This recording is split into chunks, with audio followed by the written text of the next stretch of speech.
What is your name, and what is the name of your site? My name is Meredith Sapinski, but in Morocco I'm known as Marwa, and my site is a small village, or mid-sized village, named Arabawa. It's about an hour south from Tangier. My name is Ada, and my site is Al Ksiba. It is in the Beni Mellal region.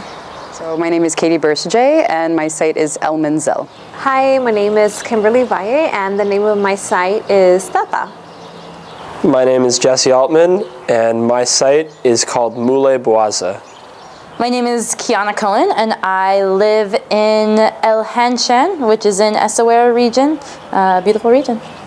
When have you been most satisfied at your site? I have been most satisfied at my site, particularly when I'm making connections, when I'm making relationships.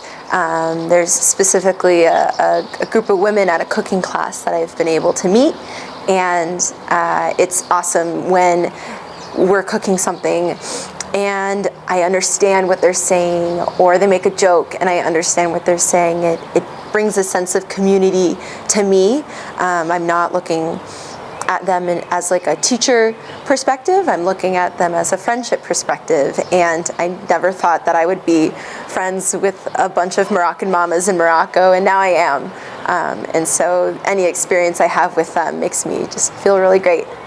I think the most satisfying part thus far has been just the people. My host mom is amazing. She's a single mom. She raised her 3 kids herself. She works. She's a great cook, of course. And we get along fantastically. And then my friends that I've made have been great. I would not be able to do anything without them. Just the people, I think. I've been most satisfied at my site whenever I've gotten myself out of the house, met new people, engaged with new people, and facilitated great activities alongside my Moroccan counterparts. The most satisfied I've been in my site, I would say just integrating with the community, being invited on my friend's house that is now my best friend. I can say that because I'm always there. So that's like satisfying to me, and that's very, it makes me feel like home, because I meet her cousins, her family is huge. It reminds me of my family back home. So I just feel like that's the most satisfying so far throughout my service in these past 3 months, that I'm able to integrate easily, get along with people, and just being myself, really.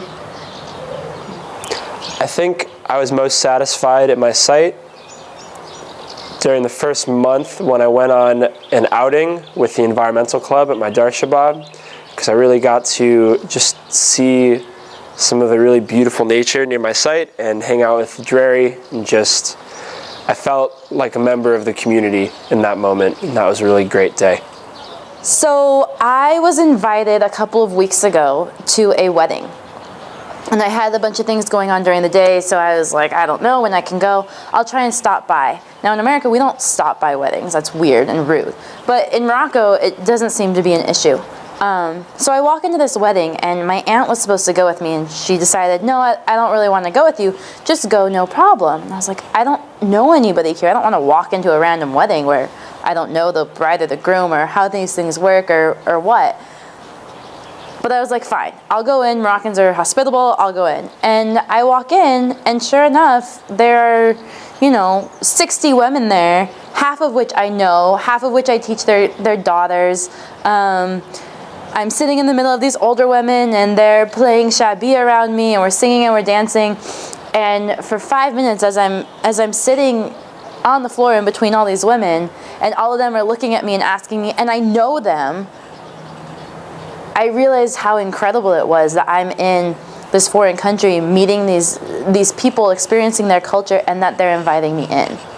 And that I do know people, and I do have that power, even though I can't verbally communicate with them all the time, that I can see them and smile and get to know them and be around them and be comfortable. And it was amazing. Who is your role model in your community? I have a few. One of them is my high school principal. He works very hard to keep the public high school at its best. He's working more than one job when it comes to being just the principal. Another role model I have in my community is a Moroccan mama, as we call them. She is a mother, she is the president of an association, she is a friend, she is a woman, she is a strong person, and she's been so important in making me feel welcomed in my community, and also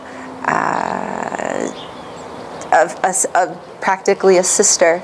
I think I would have to say that my role model in my community is a friend I've made recently. We met at the Dar Shabab, and he is a year younger than I am, but he is very passionate about teaching, and he applied to be a teacher, but I think he's too young, he's 23, to be a teacher at the lycée or at college. And so he helps me with my English lessons. He shows up all the time, and he's like, "What are we doing today?" Like, he helps me. He's been in one of my Spanish classes, and I like shadowed one of his tutoring lessons. And he just volunteers all of his time and to hang out with me and like help me. So I think that his passion and his dedication, he's like, his students want to improve their French skills, and so he's picking up French too. And just like he's just that passion he has for teaching is something a quality that stands out to me, I think. So my role model currently is my site mate, who will be leaving me soon. She's been a really great help to me. She's introduced me to a bunch of other role models in town that she's had the privilege of serving alongside for the last 2 years, and she has really been a role model for me in many ways, in working relationships and just in being a graceful human and a genuine kind person. And that has inspired me to make genuine relationships with the people in my community and to really empathize with them and understand where they're coming from, even though they're coming from a place that is very different from where I'm coming from. My role model is my host mom, like my mommy back home. She reminds me so much of my mom, similar backgrounds, and she's such a hard-working woman. She wakes up every day at 7 in the morning, even if she sleeps 2 hours, 3 hours, because she works all day. So she spends so much time working at her store, and she just became an owner of a jalaba store, and she like sews, and she bakes bread, and she cooks for parties. She does so many things, and she has the energy to have me and my friends at her house, and she's just so inspiring. Although, you know, the conversation can go so far, but the conversations that we've had is just very inspiring, and like, she reminds me so much of my mom. Even like the littlest things, like when we're eating, like she cracks jokes. It's just like, she's like my mom. It's so crazy. So I feel like she's my role model, and every time I see her and talk to her, she puts me back in perspective, like as to why I'm doing what I'm doing in my career. Doing it for my mom because she's my role model back home. So yeah. I think that's kind of a difficult question because there are so many people, amazing people in my community, and so many people I haven't met yet. But my closest friend is 21, and one of our biggest fears going in is that we don't know who we're going to meet, and we don't know how we're going to get along with people and stuff like that. So when you find someone who acts as a role model, who is there for you and helping you and is willing to drop their stuff whenever you say, you know, I need this, or can you help me figure something out, she's there. She's a Moroccan young woman ready to take on the world and willing to be my partner. I was going to say in crime, but hopefully not in crime. And she's absolutely amazing. And so when I grew up in one society and she grew up in a different society and we're coming together, I look up to her and admire the perseverance and dedication and drive that she has in her day-to-day life. And it reminds me that I am here and there are people around me that value me and that I value so much, because she's amazing. What questions do you have for your fellow Peace Corps volunteers? why are you serving in Peace Corps? It helps to remind not only why I am serving for myself, but also to hear some of those reasons other people serve, because it can then help inform my decision and validate my decision as to why I serve in Peace Corps. I guess what makes you feel most satisfied in sight, and also how I can kind of, I don't know what kind of, I got to think about it, but I guess how you have gone about developing the relationships that you've built there. I guess, what do you miss most about from home? Because I know what I miss, but I wonder, what are you getting that I'm not getting that you miss and I don't? I'm not sure if that makes any sense, but yeah. I think it's a question that we ask ourselves a lot, is how do we as Peace Corps volunteers, how do we as Americans come into this society? And how do you keep going, you know, when you're knocked down, or when you realize a lot of these communities have certain resources, what am I doing here? How do you cope with that? How do you go home and re-energize and revitalize and just keep going? And I know that that's something that nobody has the answer to, and that we will continue struggling with for the next 2 years to beyond Peace Corps. But understanding, you know, what is our role and how does that role change, and where do we go from here? Yeah. If we were sitting here a year from now celebrating mid-service training, what did you achieve in your site? I hope I will have a group of girls that have started, that we've become like a little group, doing activities, learning about community service, learning about their community, learning about how to be better global citizens.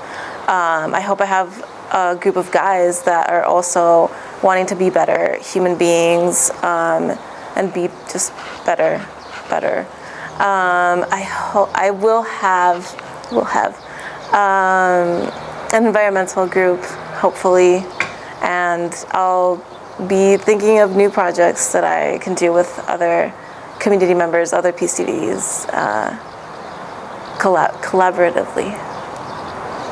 I guess looking into the future, what I would achieve would be obtaining networks, obtaining relationships, and also while doing so, being successful in some programs that I want to work for, which is like working with women and high school students, employability and life skills. So kind of like slowly going into my second year and having that foundation, having those people that help me out and that people that I trust. So I'm hoping that within a year, I'm able to have that and have a second year as successful or even more successful than the first.